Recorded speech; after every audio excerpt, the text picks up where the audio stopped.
정신분석 상담에서 불안의 유형 3가지, 신경질적 불안, 현실적 불안, 도덕적 불안이 있죠. 신경질적 불안은 자아와 원초와 간의 갈등이에요. 본능이 통제되지 않아서 생기는 불안이죠. 현실적 불안은 현실에서 지각하는 실제적 위험을 느끼는 자아의 불안 상태를 얘기하는 거죠. 그 다음 도덕적 불안은 원초아와 초자아 간의 갈등을 이야기합니다. 수치심과 죄의식을 느끼는 불안 같은 것을 도덕적 불안이라고 하는 거죠. 자, 오늘도 직업상담사 2급 정리, 목동에서 합격의 기운을 드려요. 자, 진로 상담 과정에서 관계 수립을 위한 기본 상담 기술 6가지. 공감, 경청, 명료화, 반영, 직면, 요약과 재진술입니다. 자, 대부분 5가지를 쓰라고 나오기 때문에 기억나시는 걸 잘 정리했다가 쓰시면 됩니다. 공감은 상담자가 자신이 직접 경험하지 않고도 내담자의 감정을 거의 같은 수준으로 이해하는 능력이죠. 공감하는 거잖아요. 그다음 경청이라고 하는 건 잘 들어주는 거니까 내담자가 표현하는 언어적 의미 외에 비언어적인 의미까지 세심하게 주목하는 것을 이야기합니다. 명료화라고 하는 것은 내담자의 모호한 생각과 감정의 표현을 상담자가 분명하게 밝히는 것을 이야기하는 거죠. 다음 반영이라고 하는 것은 내담자의 생각과 말을 상담자가 다른 참신한 말로 구현하는 것을 이야기합니다. 직면은 완전히 다가와지는 거니까 상담자가 내담자의 말의 불일치를 지적해 주는 것입니다. 바로 직면해서 얘기해 주는 거죠. 요약과 재진술은요. 상담자의 진술이나 상황을, 그러니까 사건 같은 그런 거에 대한 핵심 내용을 상담자의 말로 요약하고 바꾸어 되돌려주는 기술을 이야기합니다. 그게 바로 재진술인 거죠. 요약과 재진술. 자, 이렇게 6가지를 얘기했는데 대부분 5가지 쓰라고 하기 때문에 이 중에서 여러분은 5가지 선택해서 잘 공부해 두시면 됩니다. 자, 오늘도 직업 상담사 2급 정리, 목동에서 합격의 기운을 드려요. 갤라트가 제시한 진로 의사 결정 단계 8단계. 첫 번째 목표 설정, 정보 수집, 세 번째 대안 열거, 네 번째 대안 결과 예측, 다섯 번째 대안 실현 가능성 예측, 여섯 번째 가치 평가, 일곱 번째 의사 결정, 여덟 번째 평가 및 재투입입니다. 만약 이렇게 순서대로 8단계를 쓰라고 하면 이렇게 쓰면 되거나 아니면 네모칸에 빈칸을 주거든요. 그런 식으로 작성하면 돼요. 그런데 혹시라도 내용을 쓰라고 한다면 그 부분을 알아야겠죠. 목표 설정은 자신의 가치관, 열망 같은 것을 고려해서 어떤 목표를 달성하고 싶은지 명확히 정의하는 것입니다. 정보를 수집하는 것은 말 그대로 정보를 모으는 거잖아요. 직업의 특성, 요구되는 역량 등을 조사하고 비교하여 가능한 선택지를 확장시킵니다. 대안을 열거하는 것은 정보를 수집한 다음에 가능한 직업의 대안을 열거하는 거죠. 그 다음 대안의 결과를 예측합니다.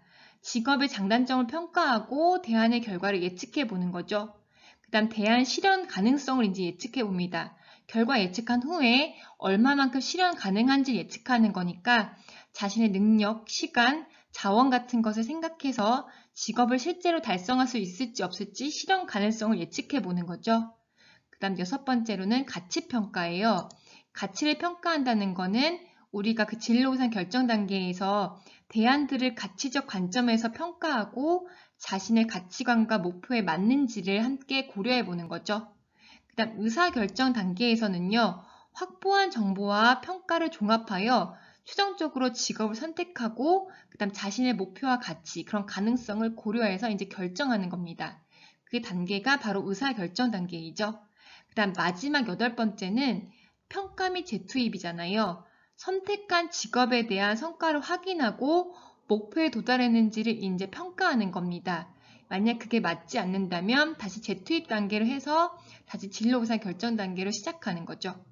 자, 그렇게 해서 진로 우선 결정 단계 8단계를 알아봤습니다. 목표 설정, 정보 수집, 대안 열거, 대안 결과 예측, 대안 실현 가능성 예측, 가치 평가, 의사 결정, 평가 및 재투입 이렇게 해서 8단계입니다. 자, 오늘도 목동에서 합격의 기운을 드려요. 자, 직업심리검사에서 신뢰도를 추정하는 방법은 세 가지가 있는데요. 동형검사 신뢰도, 반분검사 신뢰도, 검사, 재검사 신뢰도 이렇게 해서 세 가지가 있죠. 동반검 이렇게 외우시면 됩니다. 동반검. 자, 그렇다면 동형검사라고 하는 거는 말 그대로 동형이라고 하는 건 유형이 비슷하다는 거잖아요. 동일한 수검자에게 첫 번째 실시한 검사와 동일한 유형의 검사를 실시하는 겁니다. 그렇게 해서 일관성을 찾는 거죠. 그 다음 두 번째는 반분 검사 신뢰도가 있어요. 반분이니까 하나의 검사를 반으로 분리합니다. 그게 반분이죠. 그걸 반으로 분리해서 검사를 실시하는 게 반분 검사 신뢰도라고 합니다. 그 다음 세 번째, 검사, 재검사 신뢰도라고 하는데요. 하나의 검사를 시기를 달리하여 두 번 측정하는 거죠. 검사 한 번 하고 두 번째 검사하는 거니까 재검사.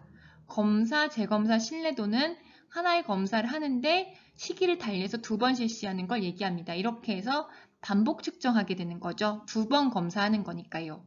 자, 이렇게 해서 오늘도 신뢰도 추정 방법 세 가지, 동반검 이렇게 외워두시면 됩니다. 자, 직업상담사 2급 정리, 목동에서 합격의 기운을 드려요. 자, 대부분 문제에서 스트레스 요인 세 가지를 쓰시오라고 나오는데 네 가지를 정리해봤거든요. 과제 특성, 역할 갈등, 역할 모호성, 산업의 조직 문화 풍토요. 그렇게 해서 과갈 모토. 전 이렇게 외웠거든요. 과갈 모토. 자, 과제 특성은 직무 처리가 너무 단조롭거나 아니면 너무 많으면 발생하죠. 역할 갈등은 산업 집단 내의 타인들이 가지고 있는 역할 기대가 서로 다르기 때문에 오는 스트레스 유형입니다.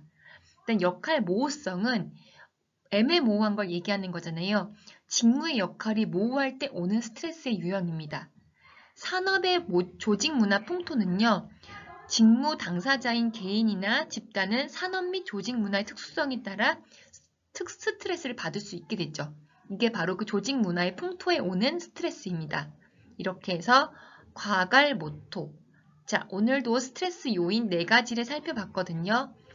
직업상담사 2급 정리, 목동에서 합격의 기운을 드려요. 자, 대부분 문제에서 스트레스 요인 3가지를 쓰시오라고 나오는데 4가지를 정리해봤거든요. 과제 특성, 역할 갈등, 역할 모호성, 산업의 조직 문화 풍토요. 그렇게 해서 과갈모토. 전 이렇게 외웠거든요. 과갈모토. 자, 과제 특성은 직무 처리가 너무 단조롭거나 아니면 너무 많으면 발생하죠. 역할 갈등은 산업 집단 내의 타인들이 가지고 있는 역할 기대가 서로 다르기 때문에 오는 스트레스 유형입니다. 일단 역할 모호성은 애매모호한 걸 얘기하는 거잖아요. 직무의 역할이 모호할 때 오는 스트레스의 유형입니다. 산업의 조직 문화 풍토는요. 직무 당사자인 개인이나 집단은 산업 및 조직 문화의 특수성에 따라 스트레스를 받을 수 있게 되죠. 이게 바로 그 조직 문화의 풍토에 오는 스트레스입니다. 이렇게 해서 과갈모토. 자, 오늘도 스트레스 요인 4가지를 살펴봤거든요. 직업상담사 2급 정리, 목동에서 합격의 기운을 드려요. 내담자 중심, 인간 중심 3단 기법의 필수 조건은요. 첫 번째, 공감적 이해. 두 번째, 감정의 반영. 세 번째, 적극적인 경청입니다. 공감경. 자, 공감적 이해라고 하는 것은 상담자는 내담자의 마음속으로 들어가 내담자로 하여금 자신의 감정을 경험하고 내부의 불일치를 인식하도록 돕는 거죠. 그 다음 감정의 반영이라고 하는 건 감정을 그대로 거울처럼 반영하는 거잖아요. 치료자의 마음에 비춰진 내담자의 내면 세계에 대해서 이해하는 바를 전달하는 게 바로 감정의 반영입니다. 그 다음 세 번째 적극적인 경청은 말 그대로 경청이라고 하는 건 다른 사람의 내용을 이해하고 들어주는 거잖아요. 내담자에 대한 진정한 관심과 공감으로 적극적인 경청을 나타냅니다. 자, 그렇게 해서 공감경. 자, 이렇게 외워두세요. 인간 중인 상담의 필수 기법 3가지. 공감경. 자, 오늘도 목동에서 합격의 기운을 드려요. 긴즈버그의 진로 발달 3단계, 환상기, 잠정기, 현실기. 이거 객관식에서도 많이 나왔던 문제잖아요. 환잠현. 자, 그렇다면 환상기라고 하는 건 6회에서 11세에 나타나는 건데요. 자신의 능력, 현실 요건은 고려하지 않고 자신의 욕구에 따라 직업을 선택하려고 하는 거죠. 바로 초기 단계는 놀이 중심으로 했다가 후기 단계로 갈수록 일의 중심으로 발전하는 겁니다. 잠정기는 11에서 18세인데요. 그렇다면 이거는 중요한 거죠. 잠정기를 쓰시오라고 한다면 흥미 단계, 능력 단계, 가치 단계, 전환 단계로 나눠집니다. 흥능, 가전. 자, 그렇다면 흥미 단계는 말 그대로 재미를 찾는 거잖아요. 흥미와 취미에 따라 직업을 선택하려고 하는 게 바로 흥미 단계입니다. 그 다음 능력 단계는 그렇죠. 흥미를 느낀 이제 그 분야를 찾았으면 이제 그 자신이 진짜 능력을 지녔는지 시험해 보려고 합니다. 이제 세 번째는 가치 단계인데요. 가치 단계는 자신의 가치관에 부합하는지를 이제 평가하기 시작하는 거죠. 그다음 마지막에 잠정기에서 전환 단계예요. 전환 단계는 내적 요인을 바로 현실적 요인으로 전환하려고 하는 거죠. 그래서 전환 단계라고 합니다. 그 다음에 마지막으로 현실기가 있는데요. 현실기는 18에서 20대 초반에 일어나는 거죠. 그렇다면 탐구특, 탐색 단계, 구체화 단계, 특수화 단계로 나눌 수 있습니다. 탐색 단계는 말 그대로 찾는 거니까 직업 탐색과 그 탐색에 필요한 경험, 교육 등을 탐색하는 거죠. 그다음 구체 단계는 이제 더 자세하게 내용을 구체화시키는 거니까 직업 목표를 구체화시키는 단계입니다.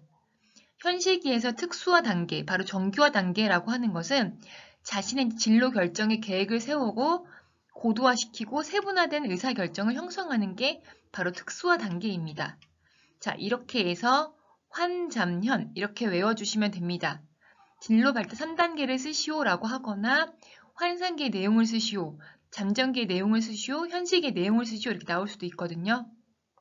자, 오늘도 그러면 직업상담사 2급 정리, 목동에서 합격의 기운을 드려요.